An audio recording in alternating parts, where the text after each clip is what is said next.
Assalamualaikum warahmatullahi wabarakatuh. Halo semuanya, semoga kita semua dalam keadaan yang baik ya. Pada kesempatan kali ini, kita akan membahas tentang kalimat efektif, konsep, karakteristik, dan contoh penerapannya. Simak sampai habis ya. Dalam kehidupan sehari-hari, kita selalu berkomunikasi, baik secara lisan maupun tulisan. Komunikasi yang efektif sangat penting agar informasi dapat tersampaikan dengan baik. Namun, pada kenyataannya, masih banyak ditemukan penggunaan kalimat yang tidak efektif, sehingga menyebabkan kesalahpahaman. Hal ini terjadi karena kalimat yang digunakan ambigu, bertele-tele, dan tidak sesuai dengan kaidah bahasa yang benar. Agar pesan yang disampaikan dapat diterima secara akurat dan lugas, kita perlu penggunaan kalimat efektif. Dengan menggunakan kalimat efektif, pesan yang ingin disampaikan akan lebih mudah dipahami dan tidak menimbulkan tafsir ganda. Nah, dari latar belakang tersebut, video ini berisi beberapa topik pembahasan mengenai kalimat efektif.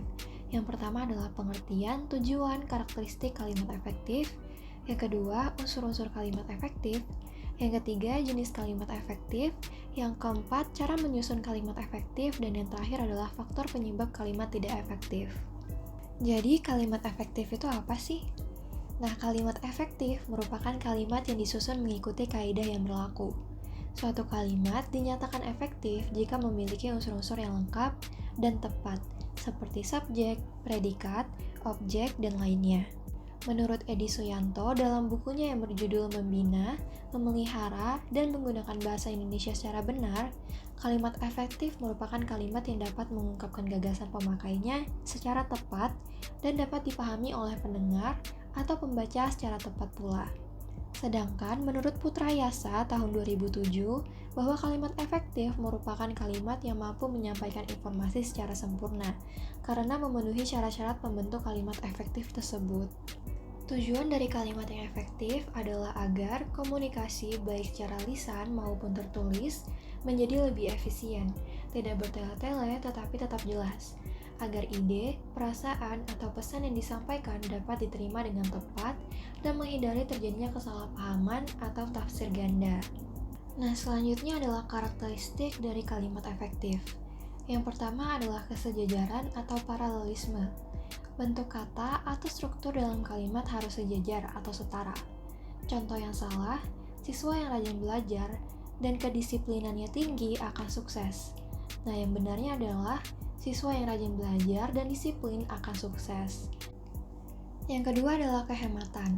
Gunakan kata seperlunya, tetapi tetap menjaga makna kalimatnya. Contoh yang salah, para hadirin sekalian dimohon untuk berdiri. Nah, yang benarnya adalah hadirin dimohon berdiri. Yang ketiga adalah kepaduan makna. Unsur kalimat harus padu dan saling berkaitan. Tidak ada bagian yang rancu. Contoh yang salah, karena hujan sehingga kami tidak jadi pergi. Contoh yang benarnya, karena hujan kami tidak jadi pergi. Yang keempat adalah kelogisan. Hubungan antar unsur kalimat harus masuk akal dan sesuai dengan logika berpikir. Contoh yang salah, waktu dan tempat kami persilahkan untuk berbicara. Nah, yang benarnya adalah kami persilahkan Bapak untuk berbicara. Karakteristik yang kelima adalah ketegasan atau penekanan ide pokok. Kalimat harus menonjolkan bagian yang penting atau pokok. Penegasan dapat dilakukan dengan menempatkan unsur penting di awal atau di akhir. Menggunakan kata penegasan seperti bahkan, hanya, memang, justru, dan lain-lain. Juga menggunakan tanda baca yang sesuai. Contohnya, yang paling penting kita harus jujur. Nah, itu adalah penegasan di awal. Yang terakhir adalah kevariasian atau keberagaman bentuk kalimat. Hindari penggunaan bentuk kalimat yang monoton agar tulisan lebih menarik. Contoh yang salah, saya pergi ke pasar, saya membeli sayur, saya pulang ke rumah. Nah, yang benarnya adalah setelah membeli sayur di pasar, saya segera pulang ke rumah. Selanjutnya, kita akan membahas mengenai unsur kalimat efektif. Yang pertama adalah subjek, yaitu pelaku atau topik pembicaraan. Lalu yang kedua adalah predikat, perbuatan, keadaan, atau keterangan tentang subjek. Yang ketiga adalah objek, yang dikenai tindakan, jika predikatnya berupa verba transitif. Lalu ada pelengkap, unsur tambahan yang memperjelas makna predikat. Yang terakhir adalah keterangan, yang menjelaskan waktu, tempat, tujuan, sebab, dan lain-lain. Contohnya adalah siswa membaca buku di kelas. Nah, siswa ini merupakan subjek, membaca adalah predikat, buku adalah objeknya, dan di kelas merupakan keterangan tempat. Lalu, terdapat 5 jenis kalimat efektif. Yang pertama adalah kalimat tunggal efektif, hanya memiliki satu pola, yaitu subjek dan predikat. Contohnya, Ani menulis surat. Yang kedua adalah kalimat majemuk efektif, memiliki dua atau lebih pola subjek dan predikat yang digabung dengan kata penghubung. Contohnya, Ani menulis surat dan Rina membaca koran. Yang ketiga, kalimat perintah efektif, mengandung makna permintaan atau suruhan dengan bahasa yang jelas. Contohnya, tolong tutup pintunya. Yang keempat, kalimat tanya efektif, menanyakan suatu secara lugas dan jelas. Contohnya, kapan kelas dimulai? Yang kelima, kalimat berita efektif atau deklaratif, menyampaikan informasi atau pernyataan.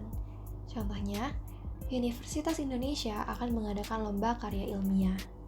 Selanjutnya adalah cara menyusun kalimat efektif. Yang pertama adalah tentukan gagasan utama terlebih dahulu. Yang kedua, gunakan struktur subjek, predikat, objek, keterangan dengan runtut. Yang ketiga, gunakan kata yang tepat. Yang keempat, hindari pengulangan yang tidak perlu. Yang kelima, pastikan hubungan makna antar unsur logis dan padu. Dan yang terakhir adalah gunakan tanda baca secara benar. Nah, pembahasan terakhir adalah faktor penyebab kalimat tidak efektif. Yang pertama, kalimat tidak memiliki subjek atau predikat yang jelas. Lalu, bentuk kata berlebihan atau tidak hemat.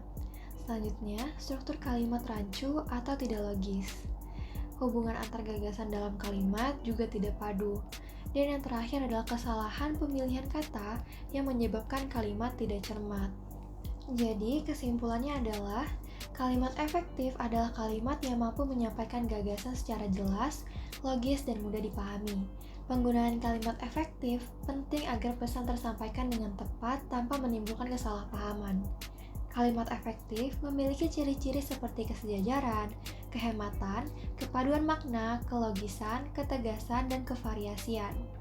Selain itu, kalimat efektif harus memiliki unsur lengkap berupa subjek, predikat, objek, dan keterangan, agar strukturnya runtut dan mudah dimengerti.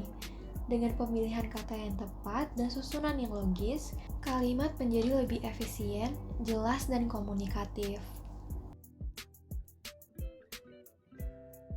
Nah, sekian video pembelajaran mengenai kalimat efektif. Semoga kita semua dapat mengambil manfaatnya ya. Mohon maaf bila ada kekurangan dalam materi dan penjelasannya. Terima kasih. Wassalamualaikum warahmatullahi wabarakatuh.